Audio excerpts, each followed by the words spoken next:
La structure est articulée en fait autour de deux constats ou de deux prémisses. La première concerne les attentes que l'on a collectivement envers la justice internationale pénale. Et la seconde va tourner autour un peu de l'avenir de la justice pénale, un avenir qui s'éloigne de plus en plus des tribunaux internationaux, sur lesquels on met souvent toute l'attention, mais qui se tourne de plus en plus vers les systèmes nationaux. Donc, je vais un peu articuler des réflexions en vrac autour de ces deux prémisses-là.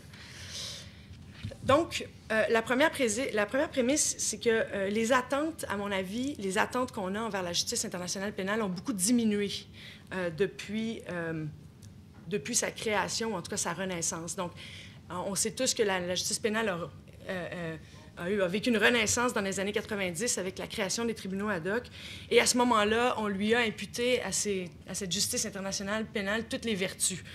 Un peu comme une sorte de remède miracle au défaut de prévention des pires crimes, à la réconciliation, à la paix. Les objectifs de la justice pénale internationale sont si nombreux, et étaient si nombreux surtout que ça donne le vertige. On peut en nommer quelques-uns qui étaient tous imputés comme si la justice pénale, comme les tribunaux pénaux, allaient réussir à accomplir tout ça. Dissuasion de l'individu, de la collectivité, rétribution, la cessation des crimes en temps réel, l'idée qu'émettre un mandat d'arrêt allait contribuer à faire cesser les crimes, réhabilitation du délinquant, dénonciation, éducation des gens, justice pour les victimes, contribution à connaître la vérité, réconciliation post-conflit. Et là, j'en nomme peut-être qu'il m'en échappe quelques-uns. Donc, on a imputé à des nouvelles institutions, on leur a donné des objectifs qui étaient beaucoup trop ambitieux. On a qu'à lire les résolutions qui créent les tribunaux ad hoc pour s'en convaincre. Pour se convaincre un petit peu, si on veut, du nuage de wishful thinking qui embuait les créateurs des tribunaux, la communauté internationale, dans le milieu des années 90.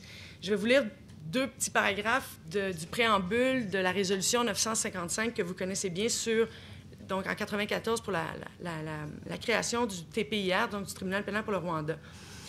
Convaincu, donc c'est le Conseil de sécurité qui parle, convaincu que dans les circonstances particulières qui règnent au Rwanda, des poursuites contre les personnes présumées responsables d'actes de génocide ou d'autres graves violations permettraient d'atteindre la lutte contre l'impunité, ça va, ayez attention, et contribuerait au processus de réconciliation nationale ainsi qu'au rétablissement et au maintien de la paix. Donc, ce qu'on dit dans cette résolution-là, et on le croyait dur comme fer, et c'est ce que je dis qui a diminué, on disait qu'un tribunal international basé à Arusha allait contribuer à la réconciliation nationale, allait contribuer au maintien au rétablissement de la paix. On continue, estimant que la création d'un tribunal international contribuera à faire cesser les violations et à réparer les effets. Donc, on avait des objectifs extrêmement élevés pour la justice pénale internationale. D'ailleurs, la création même des instances ad hoc, comme vous le savez, a été faite par le Conseil de sécurité sous chapitre 7, la Charte des Nations unies. Donc, le chapitre 7, c'est le chapitre qui permet au Conseil de sécurité d'adopter des mesures pour rétablir la paix et la sécurité internationale. Donc, cette idée même-là, c'est donc de dire que créer un tribunal international est une mesure qui contribue au rétablissement de la paix et de la sécurité internationale. Cette idée-là, qu'un tribunal international peut contribuer à la paix, c'est le sujet le plus chaud de l'heure. C'est le sujet le plus chaudement débattu, qui fait l'objet de plus de débats. Alors que dans le milieu des années 90, on l'a un peu pris pour acquis. On a affirmé sans embâche que c'était une évidence, que la justice allait le faire. Maintenant, c'est beaucoup moins clair. Et c'est ce que je veux dire, quand les attentes ont diminué, on continue d'avoir des attentes très élevées envers la Cour pénale internationale, mais je pense qu'on a des attentes beaucoup plus réalistes quant au potentiel d'un tribunal pénal de contribuer à la réconciliation nationale, etc. De ce constat-là, je veux faire deux conclusions, puis ensuite je vais entrer un peu plus dans le concret. Ce qu'on s'est rendu compte, je pense, depuis la création des tribunaux ad hoc, et qui peut-être donne espoir pour l'avenir, c'est qu'on ne peut pas exiger de la justice pénale internationale plus qu'elle ne peut offrir. Ce serait utopique de penser que les tribunaux internationaux, que ce soit la CPI qui intervient en Libye, au Mali ou peu importe, va faire plus que ce pourquoi un tribunal est créé, c'est-à-dire juger des criminels de guerre. On ne peut pas attendre plus. On peut peut-être attendre de la rétribution, un peu de dissuasion, un peu de réparation pour les victimes, mais on ne peut pas s'attendre à ce que ça à ce que ça favorise de manière significative la réconciliation nationale, la paix internationale, etc. C'est un débat chaud, c'est pas une affirmation sans nuance, mais reste que alors qu'on s'est attendu à ça du tribunal pénal pour le Rwanda et celui pour l'ex-Yougoslavie, et qu'on a donc été amèrement déçus, maintenant, on a des attentes, ou en tout cas, on essaie d'avoir des attentes beaucoup moins élevées envers ces instances-là. L'autre chose qu'il faut comprendre, c'est que la justice pénale, c'est une mesure qui est complémentaire à d'autres mesures qui peuvent être prises dans un contexte post-conflit. Un peu comme dans un État comme le Canada ou n'importe quel État national, on n'attend pas de la justice criminelle qu'elle soit la seule mesure qui permette d'assurer la paix sociale, le bien-être des gens, etc. La justice criminelle vient avec, évidemment, l'éducation, la santé, enfin, toutes sortes de mesures qui font qu'on a une société juste et durable. Mais on a espéré de la justice pénale qu'elle fasse tout ça. Or, maintenant, on prend conscience que la justice pénale, c'est une mesure parmi d'autres, énormément d'autres, qui vient favoriser un contexte démocratique, un contexte de réconciliation post-conflit. Ça, c'est une conclusion qui est très peu contestée, mais reste que la justice internationale pénale, dès qu'elle s'insère dans une situation, est confrontée sans cesse à ces exigences-là de paix et de justice. Dès que la Cour pénale internationale entre en scène, dans une situation donnée, ça donne lieu à des levées de boucliers. La CPI empêche les négociations de paix. La CPI est instrumentalisée par les partis au pouvoir. Elle est instrumentalisée par les États puissants qui siègent au Conseil de sécurité. Elle est sélective. Ce sujet-là, il s'en fond et les critiques sont véritables. Laissez-moi m'attarder sur deux événements qui sont liés à la Cour pénale qui permettent un petit peu d'illustrer ce débat-là sur les attentes d'un tribunal international et sur ce que ça amène nécessairement.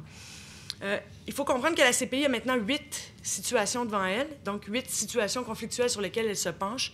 Elles sont toutes en Afrique. Ça donne lieu à beaucoup de critiques, de sélectivité.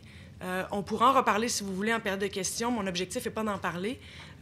Mais une chose que je vais noter présentement, c'est que sur ces 8 situations présentement à la CPI, il y en a 5 qui sont à l'initiative même des États. Donc, 5 situations où ce sont les États eux-mêmes qui ont demandé à la CPI d'enquêter sur les crimes commis sur leur territoire. Je parle de la République démocratique du Congo, de la République centrafricaine, du Mali tout récemment, de l'Ouganda et de la Côte d'Ivoire. Là, je ne rentrerai pas dans les nuances juridiques, mais essentiellement où la Côte d'Ivoire a demandé. Ça, c'est très bien. Mais évidemment, qu'est-ce que ça veut dire? Quand un État demande à la CPI d'enquêter sur son territoire, pensez-vous que son objectif est que la CPI se penche sur les crimes commis par ses propres forces? Non. Quand Museveni a demandé dans le tout un de premier renvoi à la Cour pénale, Museveni de l'Ouganda demandait à la Cour pénale d'enquêter sur les crimes commis par qui? Par l'armée de résistance du Seigneur au nord du pays. Alors Ocampo a dit « Ah non, M. Museveni, ça ne fonctionne pas comme ça. Si on enquête chez vous, on va enquêter sur le LRA, mais aussi on va enquêter sur les faits commis potentiellement par vos forces armées. Oh, » Honte de choc, hein? Personne ne s'attendait à ça. Donc, c'est bien, la CPI peut peut-être être neutre dans son enquête, mais quelles sont les conséquences réelles? Est-ce qu'il y a des mandats d'arrêt contre des forces armées ougandaises? Les seuls mandats d'arrêt sont contre le LRA. C'est la même chose en RDC. Présentement, c'est la même chose en Côte d'Ivoire. La CPI, malgré sa neutralité sur texte, malgré la bonne foi de ses officiers, ne peut faire en sorte que d'être instrumentalisée de façon indirecte quand ce sont les États eux-mêmes qui renvoient leur propre situation. Pourquoi? Parce que la CPI dépend entièrement des États pour fonctionner. C'est une évidence, on le sait. C'est la même chose au TPIR, vous en avez sûrement parlé amplement, ou la coopération avec le Rwanda, comme ici la coopération avec la RDC ou la coopération avec l'Ouganda, fait en sorte que la CPI a un peu les mains liées.